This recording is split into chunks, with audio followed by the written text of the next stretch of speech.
it's Crafty Hope, and I am working on making some tassels out of embroidery floss. So thought I'd pop on the camera and show you what I'm doing. Now to start this, I am basically just using some embroidery floss, and I'm hoping this is enough for the one I'm doing. If not, I'll do another video. So the materials you're gonna need to make an embroidery floss tassel are embroidery floss, some scissors to cut it, a jump ring. This one's just a pretty small one because I'm making a pretty small tassel. Pliers just to open and close your jump ring, and a piece of cardboard. This is just a cracker box cut down. It's slightly larger than the size I want to make my tassel. So that's how I can trim it up as needed, because I'd rather it be a little too long and be able to trim it up than not be able to. So I am going to move some of this stuff out of the way. Oh, and optionally a comb, especially one with like fine teeth in it, and then maybe some kind of glue, super glue, or this is some bead string glue that I'm going to use because it's got a really fine tip on it. So I'm going to start by just finding the end of my embroidery floss. Normally I have it all rolled up, but I realized I didn't have enough for this project, so we're starting new.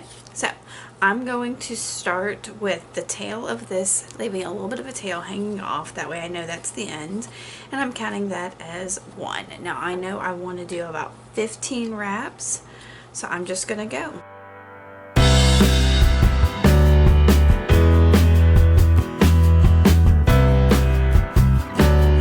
Sure to end hanging it down the back. So I'm going to pull out my scissor and just cut that. Move this stuff out of the way. And I'm going to go ahead and, before I do much else, I'm going to go ahead and open my jump ring. So I'm using 2 sets of pliers, and I'm just going to twist it open and kind of have that waiting. Now again, this is my bottom side, so I'm going to ease off top just like this.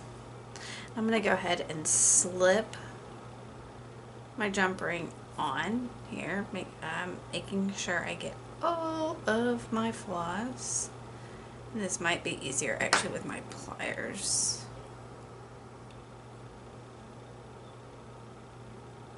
Alright, and when I know I've got all my floss, I'm going to go ahead and close my jump ring just like that. So that is my top there. I'm going to leave that flat real quick and grab my embroidery floss and pull off a good little length. I don't know, 6 inches or so. Right, and I'm going to take this and slip it just under where the jump ring is. About in the middle, maybe leaving a little tail, because what you're going to want to do is wrap this several times. Pull it tight as you do it. This is the fidgety part of the whole thing. Alright. 2. I'm going to do 3 times, but if you want a nice thick band here, then wrap it a bunch more. You know, make this yours. So, and then from there, I try to hold it down, and I just make a knot. And I do it twice. I do a double knot. So I do 1 and pull tight, tight, tight, tight, tight, tight, and then do it again. Tight, tight, tight.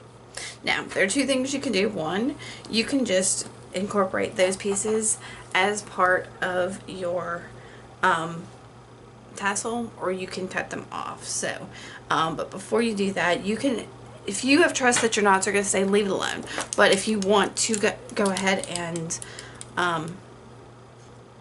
seal it good, then just put a couple drops right on your knot with your glue. Now I already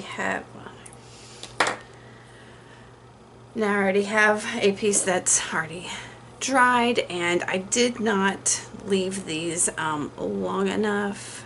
If I can find the ends. When I tied it, I didn't leave them long enough to incorporate, so I'm just going to take my scissors and cut them really, really close to that knot.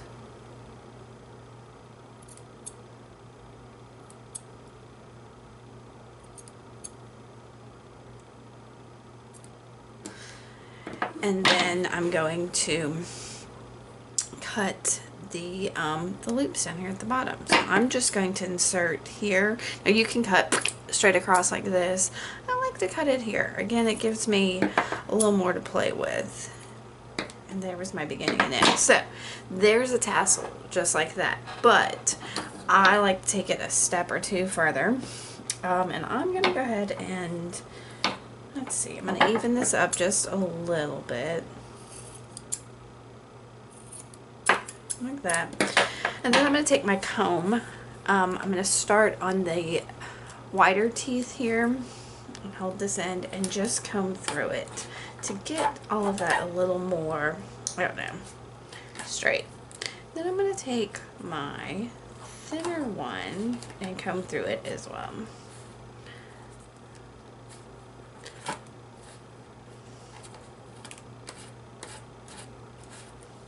And that just kind of like, I don't know, makes your tassel feel a little more full and complete. Look at all these scraggly, raggedy end bits here at the end that are giving me a time. So, and you can also take a little bit of water and wet it as well if you need to get it to be a little more straight, kind of like ironing or whatever.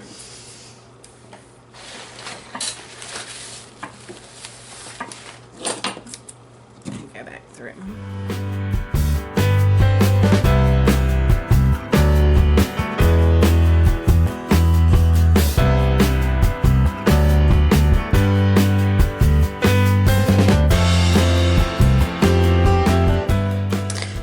Once that's done, you can see a little bit more about where you need to trim everything down, and so you can trim that again and just get it right where you want it. And that's it. You've got a nice little tassel. Now again, if I wanted this shorter, I could trim it all the way up to here. For now, I'm gonna finish my other one and see how they work out and even those up. So, if you have any questions, let me know below. Make sure to give me a thumbs up and subscribe, y'all. Thanks for watching, and keep on crafting on. Bye.